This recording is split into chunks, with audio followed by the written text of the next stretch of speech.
بھائیو، واقعہ افک جو ہے یہ سیدہ عائشہ پر جھوٹا الزام تھا اور بہتان تھا۔ اللہ تعالیٰ نے قیامت تک کے لیے سورۃ النور کی آیت نمبر 11 سے لے کر 26 تک 16 آیات نازل فرما کر اما عائشہ رضی اللہ تعالی عنہا کی برات کا اعلان کر دیا۔ لہٰذا اب ان پر بے حیائی کے اعتبار سے جو شخص بھی تہمت لگائے گا تو وہ پکا منافق بلکہ کافر اور دائرہ اسلام سے خارج ہے، کیونکہ قرآن حکیم سیدہ عائشہ رضی اللہ تعالی عنہا کی حیا کے حوالے سے ان کو سپورٹ کر رہا ہے قیامت تک کے لیے۔ لیکن جہاں تک جنگ جمل کا تعلق ہے اس معاملے میں ان کی وہ اجتہادی خطا ہے، اور انشاءاللہ میں قرآن حکیم کی روشنی میں اور صحیح الاسناد احادیث، جن میں سے اکثر احادیث صحیح بخاری سے ہوں گی اور صحیح مسلم سے، میں انشاءاللہ اس ٹاپک کو کنکلوڈ کروں گا انشاءاللہ۔ بہرحال ایک بات یہ بھی یاد رکھیے گا کہ ہمارے محبوب صلی اللہ علیہ وسلم کے علاوہ بھی جتنے پیغمبر گزرے ہیں ان کی جو بیویاں تھیں، بعض بیویوں میں خرابیاں موجود تھیں، کافرہ بھی تھیں۔ سیدنا لوط علیہ السلام، سیدنا نوح علیہ السلام کی بیویوں کا ذکر سورہ التحریم کے آخری رکوع میں آتا ہے کہ وہ دونوں کافرہ تھیں، اور اللہ تعالیٰ فرماتا ہے کہ ان کے جو خامن تھے وہ بہترین لوگ تھے، لیکن وہ اللہ کے عذاب سے ان کو بچا نہیں سکے۔ لیکن جہاں تک بے حیائی کا معاملہ ہے تو کبھی کسی نبی کی بیوی بے حیائی والے معاملے میں کبھی بھی گرفتار نہیں ہوئی۔ اس سے اللہ تعالیٰ نے انبیاء اکرام علیہ السلام کی بیویوں کو، ان کی عزت اور عفت کو محفوظ رکھا ہے الحمدللہ۔ بہرحال سیدہ عائشہ اور سیدہ حفصہ رضی اللہ تعالی عنہما وعلیہم السلام پر جو واقعہ ایلا والا ایشو ہے، جو نبی صلی اللہ علیہ وسلم کے ساتھ انہوں نے مس بہیو کیا، اس کانٹیکسٹ میں قرآن حکیم میں بھی آیات نازل ہوئی،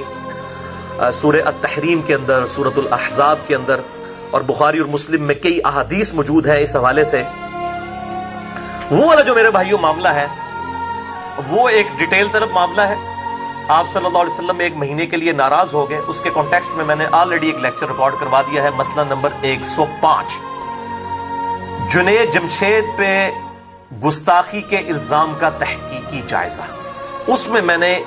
اس ایشو کو ریزالو کر دیا ہے، آج میں اس کو ڈسکس نہیں کروں گا۔ اسی طریقے سے جو سیدہ عائشہ رضی اللہ تعالی عنہا پر جو الزامات ہیں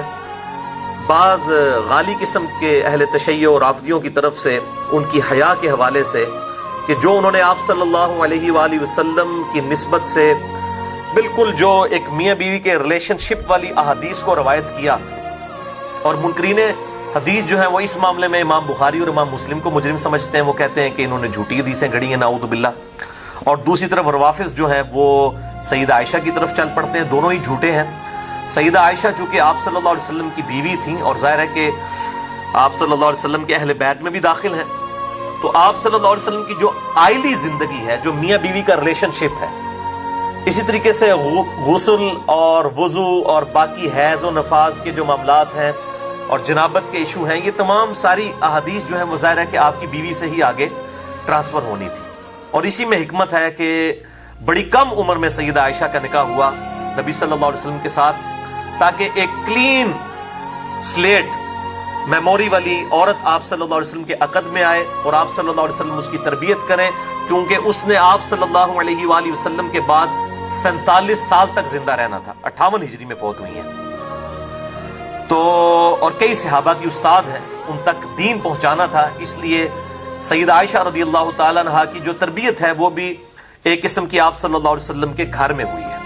کیونکہ بالکل چھوٹی عمر کے اندر، 9 سال کی عمر کے اندر، بخاری اور مسلم دونوں میں احادیث موجود ہیں، اور اس حوالے سے جو غامدی صاحب اور چند کچھ اور لوگ جو ہیں اس معاملے میں اس کو 9 کو 19 بنانے کی کوشش کر رہے ہیں، تو وہ جو کوشش کر رہے ہیں غیر مسلم تو پھر بھی خوش نہیں ہوں گے، کیونکہ وہ تو پھر بھی کہیں گے کہ ایک ایسا شخص جس کی عمر جو ہے وہ 52 سال ہے، اس کے ساتھ 19 سال کی لڑکی کی شادی بھی صحیح نہیں ہے، جب تک آپ اس 19 کو 49 تک نہیں لے جاتے نا تو غیر مسلم نہیں خوش ہوں گے۔ لہذا یہ ایفرٹ جو ہے وہ بالکل فضول ایفرٹ ہے، اس کی بجائے اس کو آپ صلی اللہ علیہ وسلم کی خصوصیت سمجھیں۔ ظاہر ہے کہ وہ بالغہ والا معاملہ تو تھا، کم عمر اس لیے کہ تاکہ آپ صلی اللہ علیہ وسلم کی آئلی زندگی آگے ٹرانسفر ہو سکے، اور یہ واحد بیوی ہیں جو کنواری ہیں، باقی تو سب آپ صلی اللہ علیہ وسلم کی بیویاں جو ہیں وہ یا تو بیوہ ہیں یا طلاق یافتہ ہیں۔ اور بخاری اور مسلم کی متفق علیہ حدیث ہے کہ آپ صلی اللہ علیہ وآلہ وسلم فرماتے ہیں کہ عائشہ کی جو تصویر ہے مجھے لا کے جبریل نے دکھائی تھی اور کہا کہ یہ عورت ہے جو آپ کی بیوی بننے والی ہے۔ تو یہ ایک بڑا خاص جو ہے وہ اللہ تعالیٰ کی طرف سے پلاننگ تھی سیدہ عائشہ کا آپ صلی اللہ علیہ وسلم کے عقد میں آنا۔ لہٰذا اس حوالے سے جو اعتراضات منکرین احادیث کی طرف سے کی جاتے ہیں کہ یہ بخاری اور مسلم کی حدیثیں فراڈ ہیں، وہ بھی غلط ہیں، اور اسی قسم کے اعتراضات جو غالی اور رافضیوں کی طرف سے کیے جاتے ہیں کہ وہ سیدہ عائشہ کی حرمت کے اوپر حملہ کرتے ہیں، خصوصاً آج کل ایک مشہور عرب کے اسکالر ہیں یاسر الحبیب، جن کو اہل تشیع کے علماء نے خود جو ہے رافضی ڈکلیئر کر دیا اور گمراہ، کیونکہ وہ امام خمینی کو بھی کافر کہتے ہیں اور عجیب و غریب قسم کے معاملات کرتے ہیں۔ اب ان کا میں رد ظاہر اردو میں تو نہیں کر سکتا، ظاہر ہے کہ وہ اس کے لیے تو عربی میں کرنا پڑے گا، وہ عربی میں کر رہے ہیں سارے معاملات، لیکن چونکہ ان کے ویڈیوز آج کل عام ہیں تو میں اس حوالے سے کلیئر کر دوں۔ اور دوسری طرف جو سلفی ہیں وہ ان کی ویڈیوز کا رد کر رہے ہیں، اور وہ رد کرنا بھی عجیب طریقے سے رد کرنا ہے کہ بھائی شیعہ کے کھاتے میں تو تب ان کو آپ ڈالیں کہ جب شیعہ اس کو آن کرتے ہوں، شیعہ تو اس کو خود جو ہے وہ نکال چکے ہیں، اور اہل تشیع کے بڑے بڑے علماء، ایران کے بڑے بڑے مفتی، انہوں نے اس خبیث کو جو ہے وہ بتایا ہے کہ وہ اہل تشیع سے خارج ہیں، اور جو کچھ وہ کر رہے ہیں وہ یہ سمجھتے ہیں کہ اہل تشیع کی بدنامی ہے، تو لہٰذا ان کے معاملات کو اہل تشیع پہ تھوپنا یہ ہم اہل سنت کی طرف سے زیادتی ہوگی۔ یہ بالکل اس طرح کی زیادتی ہے کہ اگر اہل تشیع جو ہیں قادیانیوں کے معاملات کو سنیوں پہ تھوپنا شروع کر دیں، کیونکہ قادیانی فرقہ جو ہے وہ اہل تشیع سے نہیں نکلا بلکہ سنیوں سے نکلا ہے۔ غلام احمد قادیانی کے جتنے استاد ہیں یا تو دیوبند ہیں یا اہل حدیث ہیں، اور شروع میں تو دیوبند اس پہ کفر کا فتویٰ نہیں لگا رہے تھے، جب احمد بریلوی صاحب نے حسام الارمین لکھی تو پھر ان کی آنکھیں کھلی تو پھر انہوں نے بھی کفر کا فتویٰ لگایا۔ تو یہ میں ضمناً 7 چیزیں بتا دیتا ہوں۔